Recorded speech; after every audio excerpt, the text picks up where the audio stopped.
is Kim and Kim, and welcome to Ask Moms podcast. So, hello everyone, and welcome back to Ask Moms podcast. As a reminder, we are not professionals, but we can share our experience and remind you that you're awesome.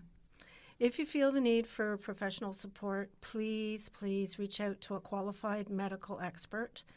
We're talking all things motherhood, the good, the tough, and everything in between. And in today's episode, we are talking about how to prepare for and what to expect when your children start JK. Ooh, yes.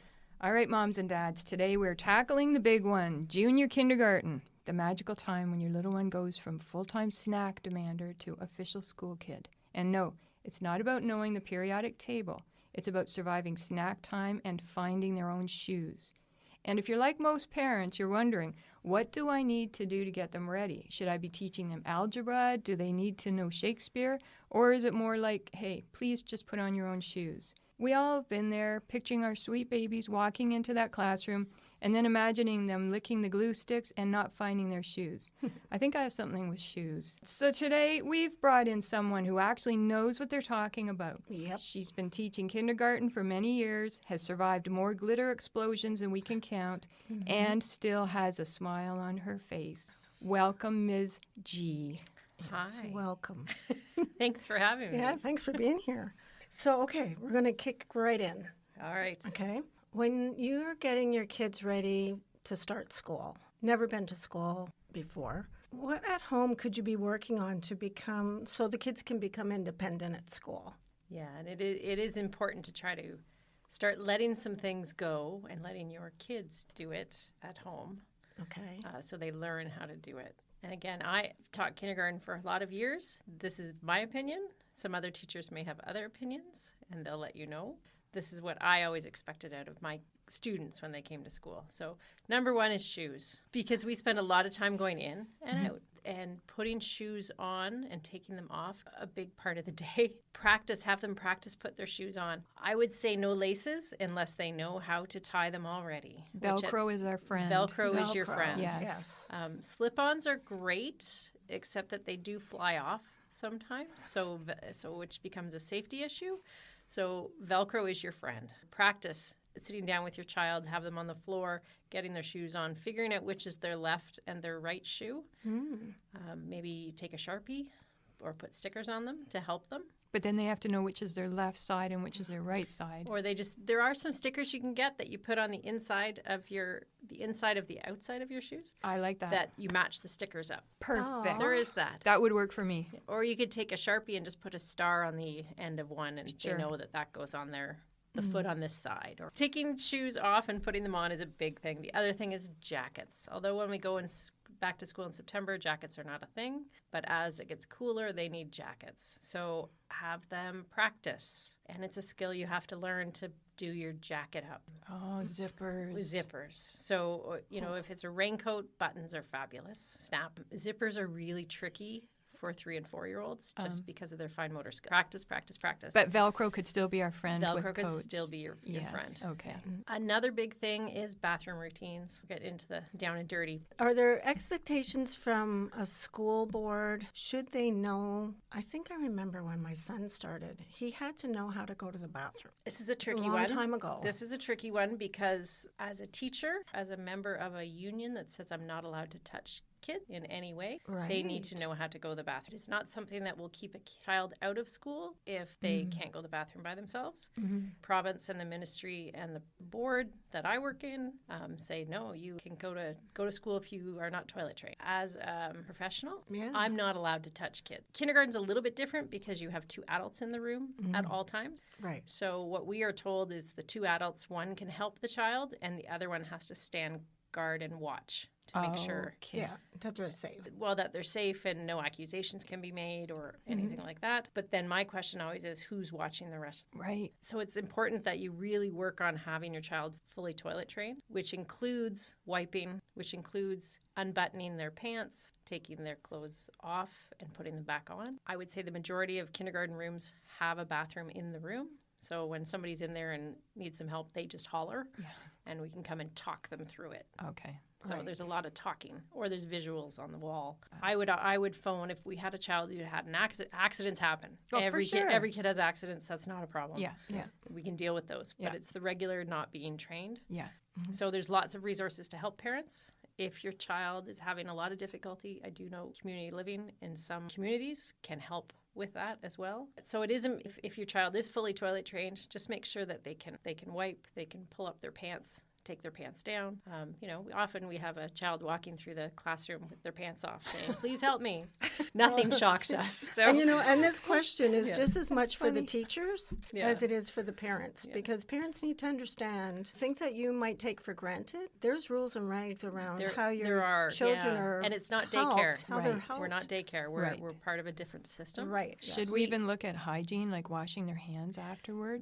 That's part of it as well. I know in my classroom, when I see a child coming out of the bathroom, I remind them that they need to go back and wash their hands. And often they'll go, oh yeah, you know where all those viruses come from? Yeah. Well, I was just Yeah. going to say, I remember, so we know Miss G, and I remember every school year, you're always sick. Like Yeah. the first month at October. least. It's the October Yeah. kindergarten flu. Yeah. Well, and then all the kids are, right? Yeah. You go yeah, through the that's whole, what I mean. Like, yeah. they're yeah. touching and sticky and And then the pink eye, we get everything in the Mm, yeah. eyes. So washing and- hands that was on my list as well, is washing hands is really important. And as a parent or a guardian, you need to be modeling that at home. Okay. One more thing. Yes. I feel like it was always very helpful to have them be able to recognize what their name looks like written down. Ooh, They don't have to good. know the letters. Yeah. It's great if they do. Fantastic. That's our job Yeah. is to teach them that. Yeah. But if they can recognize that their name is Kim and it has this letter and this letter and this letter in Yeah. it, so that when they look at a notebook or they look at their sign-in sheet or just different Name on the floor. name on the floor, they recognize that this is my name, even though I don't know the letters. That's okay. Good advice, yeah. But just recognize what their name looks like. Wow. Okay. It's just a picture at this time. Yes.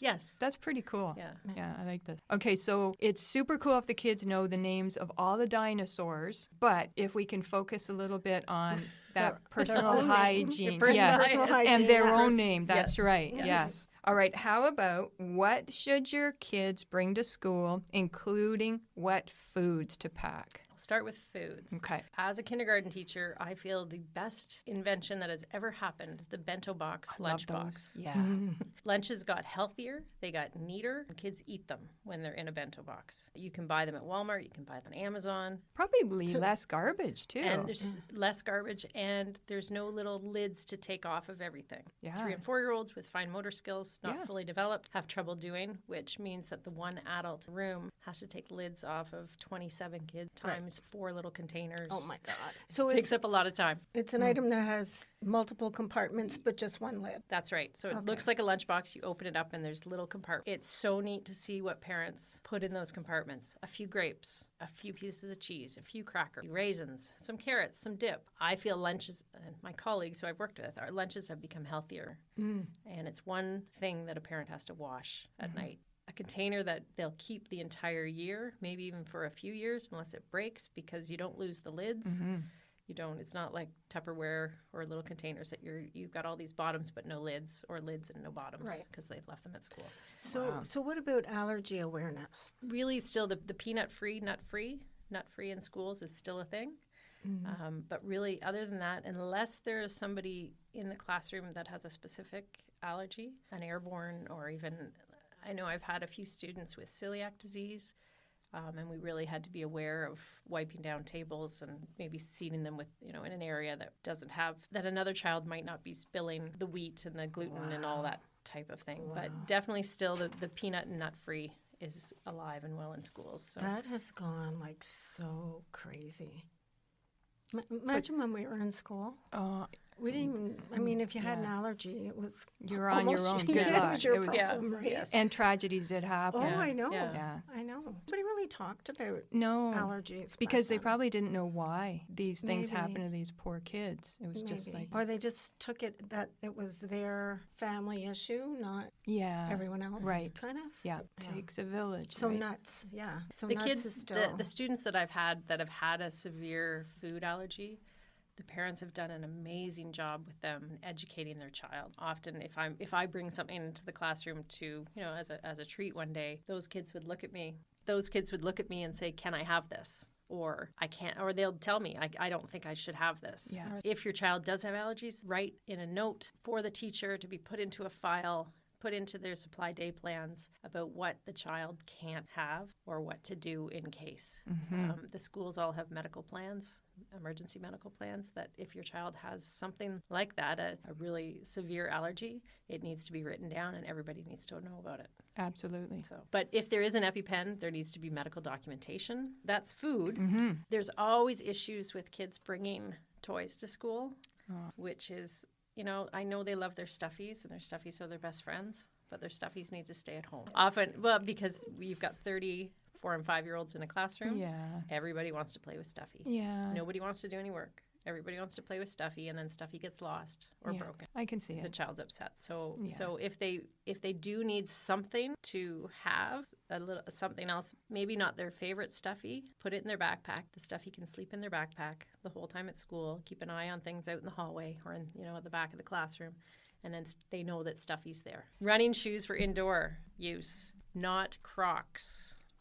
So the reason we say that, although they're so easy and comfortable to put on, they are not good in the gym when the child goes for physical education. No. So running shoes for inside the classroom as well. The beautiful princess sandals that they want to wear are great, but they're not safe on tile floors and in the wood floor in the gym. Get slippy. Yes. Running shoes.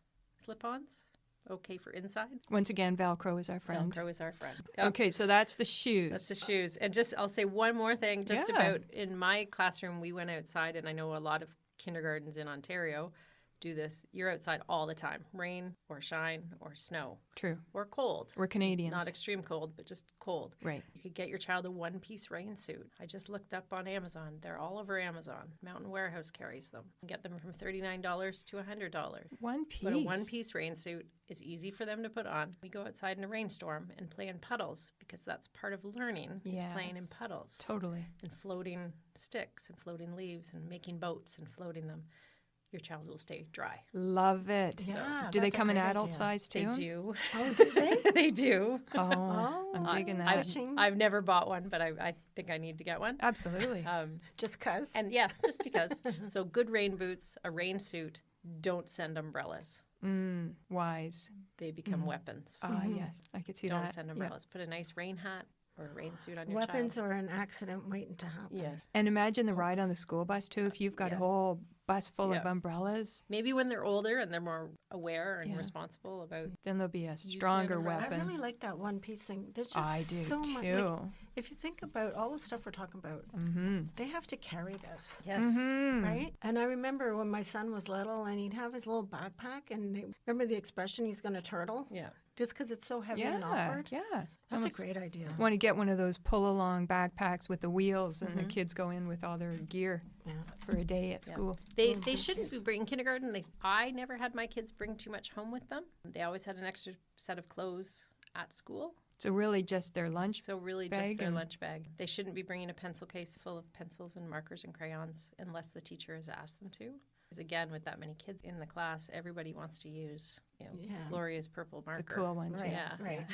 So they don't have to provide then their own writing? Not in my class. Okay, so schools So it can be depend- different in classes. It depends, Yeah, yes. it's a good question to ask. is We do have a can we classroom bring? budget, and it varies from school to school, but mine averaged about $150 a year that I had to outfit my entire classroom. So that's why we end up spending a lot of our own money, donations from parents, things you're going to throw out anyways. Right, yeah. Send those in. I can Yeah, find ask your I can JK find a teacher. purpose for them. I have a question.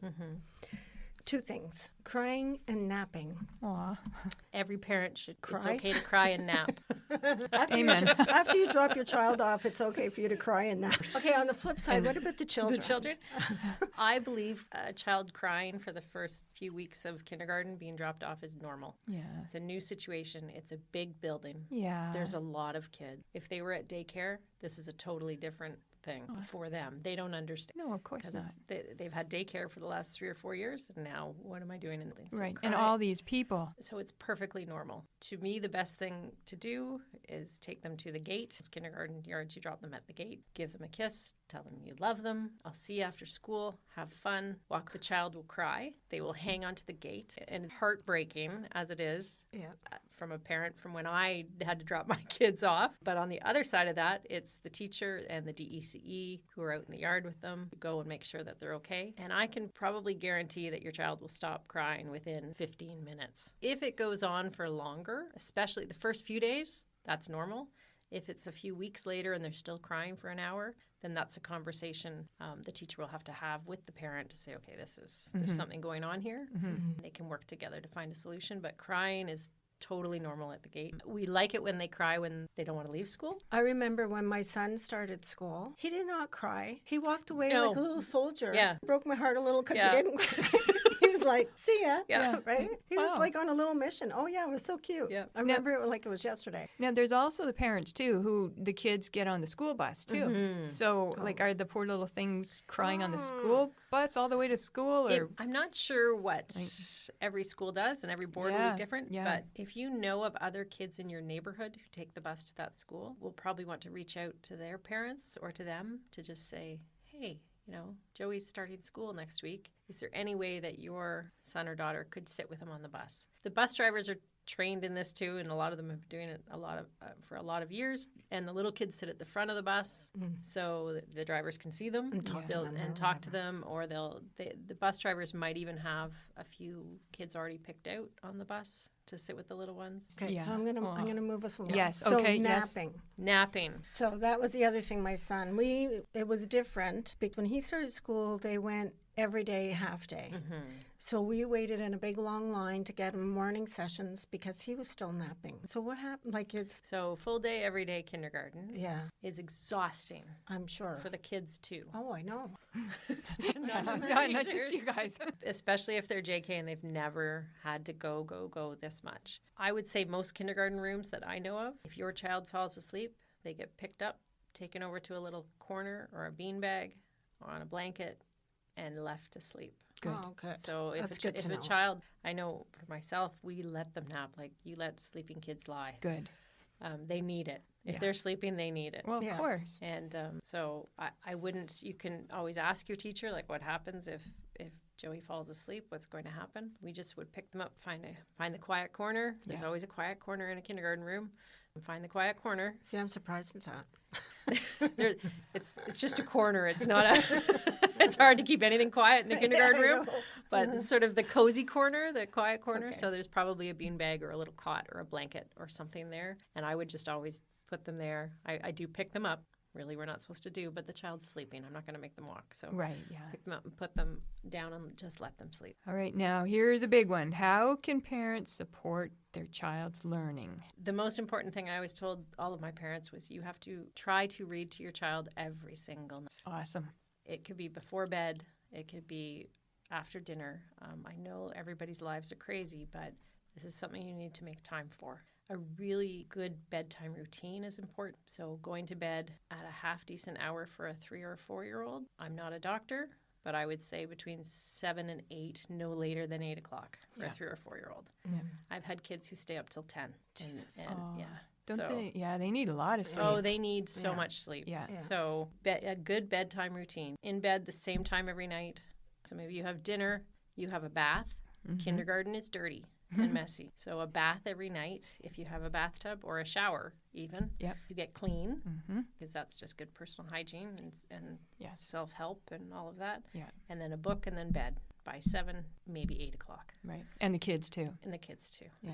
Right. And as a parent, you've had a long day. You've worked or you've whatever you're doing, and then you've got the after-school rush. You've got to get dinner done, and you want some time too. Yeah. So good bedtime routine is really, really important. I bet the kids will look forward to that bedtime reading time as well. And they know what to expect every night. Right, Just recognizing, out of that comes recognizing words. First recognizing letters, then recognizing words. Cool. So another thing to have magnets on your fridge, letter magnets, just so they can play with them. They can manipulate them. They can touch them. See how the A looks. Uppercase, lowercase, doesn't matter. Yeah.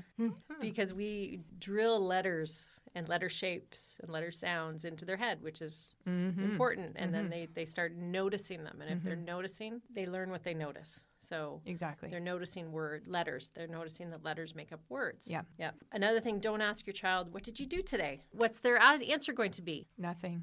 Tell me the best part of your day. Tell me what you did at recess. What friend did you play with today? Did you make a new friend? What did you do in gym? Did you see Mrs. So-and-so today? Just to get them talking. Good, yeah. Because they'll always say nothing. Even when I ask my kids now in their 20s, what did you do today? They'll say nothing. Yeah. So not to be negative, Nellie, but do you ask them? Debbie Downer. But do you ask them, I'm trying to think of how I would word it. Was everything okay today? Or because sometimes they don't tell you. Yeah, you could ask them too. What was the worst part of the day today? What was something that made you sad today? Okay. And something What was good. something that made you happy today? Yeah. Did you help somebody today? Did you help somebody? What made you curious today? So what else? Always have crayons and pencils available to Yes. your child. Yes. And paper. Yeah. Paper, not Paper, walls. Not walls. Crayons are great because they're short and they're a little fat, so it's good for their hands. Yeah. So you're developing their fine motor skills, which is really important. So the other thing to have around is Play-Doh. Play-Doh, yes. So they're constantly playing with Play-Doh. Right. Or Legos. Yeah. So it's been proven that fine motor skills also affect reading ability. So if they manipulate things with their fingers a lot, then reading will come easier to them. I like that. Scissors. We do a lot of cutting in kindergarten, and scissors are safe if used properly. We often would just have pieces of paper that we draw lines on and just have them practice cutting. Again, it's building the muscles in their hands to be able to do different things. Although nowadays these kids are probably already playing video games, so they've already got all their fine motor skills developed. Don't get me started on Okay. those. All right. Because the one thing I was going to say is I often get parents asking, what app can I get that would help Johnny learn to read? A book in a bed. Yeah.